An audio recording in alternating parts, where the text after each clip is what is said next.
সন্ধ্যার নাস্তার জন্য চলুন দারুণ কিছু বানাই। এই জন্য লাগবে শুধু আমাদের হাফ কাপ বেসন। আপনি চাইলে সেম কাজটা ময়দা দিয়েও করতে পারেন। হাফ চা চামচ লাল মরিচের গুঁড়া দিয়ে দিলাম, আর 1/4 চা চামচ হলুদ গুঁড়া, আর হাফ চা চামচ আস্ত জিরার গুঁড়া, স্বাদ মতো লবণ। তারপর অল্প অল্প করে পানি দিয়ে বেসনের এই গোলাটাকে একটা ঘন গোলা বানিয়ে নিচ্ছি। সেমভাবে মশলার সাথে ময়দা মিশিয়েও এই গোলাটা বানাতে পারবেন যদি হাতের কাছে বেসন না থাকে, তবে বেসন দিলেই বেশি টেস্টি হয়। চাইলে এখানে আটাও নিতে পারবেন। এখন এরকম ঘন একটা গোলা হয়ে গেছে। তারপর এখানে ধনেপাতা কুচি দিয়ে দিচ্ছি, একটা সাইডে রেখে দিচ্ছি। আর এখানে 2 থেকে 3টার মতো পেঁয়াজ কুচি নিয়েছি। পেঁয়াজটা একটু মিহি করে কুচি করে নেওয়া আছে। তারপর দিয়ে দিলাম ধনেপাতা কুচি, কাঁচামরিচ কুচি, স্বাদ মতো লবণ। পেঁয়াজের সাথে ডিমটা খুব ভালো করে মিশিয়ে নিচ্ছি। আপনি চাইলে এখানে 2টো ডিমও দিতে পারেন। আমি একটা ডিম দিয়ে বানিয়ে নিচ্ছি। একটা প্যানে পরিমাণ মতো তেল দিয়ে ডিমের এই মিশ্রণটা দিয়ে দিলাম।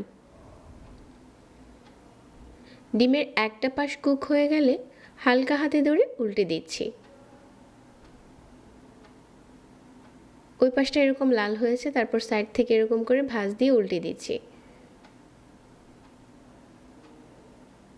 এখানে আমি পেঁয়াজটা একটু বেশি দিয়েছি, কারণ হচ্ছে এই নাস্তাটাতে পেঁয়াজটা একটু বেশি দিলে খেতে টেস্টি হয়। এখন ডিমটাকে এরকম করে কেটে নিচ্ছি। আর এখানে আমি বেশ কয়েক ভাগ করে নিয়েছি। ডিমটা পুরোপুরি ভাজা হয়ে যাওয়ার পর প্যানটাকে চুলা থেকে উঠিয়ে নিচ্ছি। একটা প্যানে পরিমাণ মতো তেল গরম করে নিয়েছি, আর বেসনের যে মিশ্রণটা আমি আগে থেকে গুলিয়ে রেখেছিলাম এটার উপরে ভেজে নেওয়া ডিমটাকে ডুবিয়ে দিয়ে গরম তেলের উপরে ছেড়ে দিচ্ছি। এই সময় চুলার আঁচ কমিয়ে রাখতে হবে।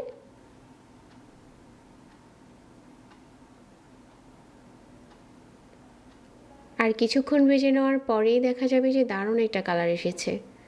বেসন দিয়ে এটা ফ্রাই করলে খেতে অনেক টেস্টি হয়, তবে অনেক সময় বেসন আমাদের হাতের কাছে থাকে না, এজন্য আটা বা ময়দা দিয়েও করতে পারেন। আর সাথে যদি একটুখানি চালের গুঁড়া দেন তাহলে খেতে আরও বেশি টেস্টি হবে।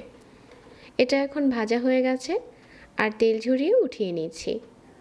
এটা বানানো খুব সিম্পল। হাতের কাছে থাকা উপকরণ দিয়ে এরকম একটা নাস্তা বানাতে পারবেন। আর ভিতরে যেহেতু সফট ডিমটা দেওয়ার কারণে। আজকের রেসিপি ভালো লাগলে প্রতিনিয়ত নতুন রেসিপির জন্য পেজ ফলো করে রাখবেন। যারা এতক্ষণ সাথে ছিলেন সবাইকে ধন্যবাদ জানিয়ে আজকে এখানেই বিদায় নিচ্ছি। আল্লাহ হাফেজ।